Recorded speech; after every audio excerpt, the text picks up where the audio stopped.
السلام عليكم ورحمة الله وبركاته. كنتمنى تكونوا بخير وعلى خير في أحوال طيبة. الفيديو ديال اليوم غنصايبوا الحريرة المغربية على حقها وطريقها. تبعوا معايا اختي الطريقة والمقادير، كتجي ناجحة ومقومة. المقادير ديال الحريرة: عندي زلافة ديال الحمص من بعد ما كنكون مرطبه ليلة قبل، وزلافة ديال البصلة مشلضة، وزلافة ديال القزبر معدنوس هكا مقردين، وزلافه ديال الكرافس. من الاحسن نقردوهم اولا نديروهم في الهشوار، ما نطحنوهمش بزاف. هذوك العظيمات هكايا باش نسمو هاد الحريره، باش نبننوها. ملعقه كبيره ديال السمن، 2 معالق ديال الزيت. صافي غادي نضيف هذيك العظيمات، غندير ليهم البصله ونضيف عليهم القزبر معدنوس والكرافس.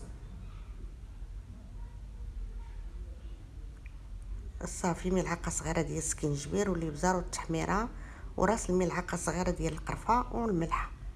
هنا غنضيف الحمص.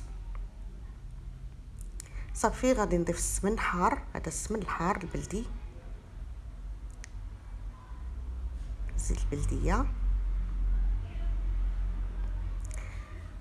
صافي غادي نروي العدس. ما غنديروش في هذه المرحله تيطيب شويه، يدخل الطياب في الحمص شويه عاد باش غادي نضيف العدس.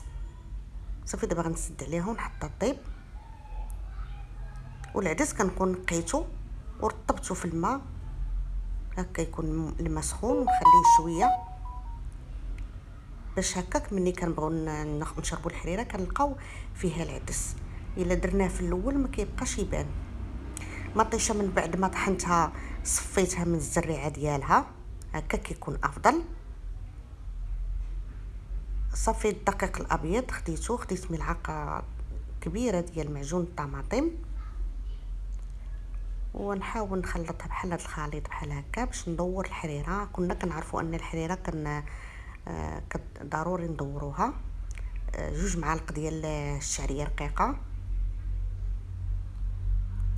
صافي الشعريه ملي كنديروها كنحاولوا نحركو مزيان باش ما تلصقش لنا، ونخليو واحد 5 دقائق. من وراها نبداو ندورو. صافي دابا في هذه المرحله غنبدا ندور، كنضيف بشويه بشويه الطحين. كنحاول ما نضيفوش في خطره.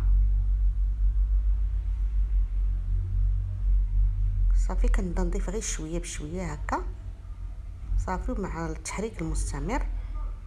صافي من بعد ما كيطيب ليا الطحين شويه كنضيف بيضه ولا 2. اختياريه هذه، لكن كتجي زوينه صراحه في الحريره.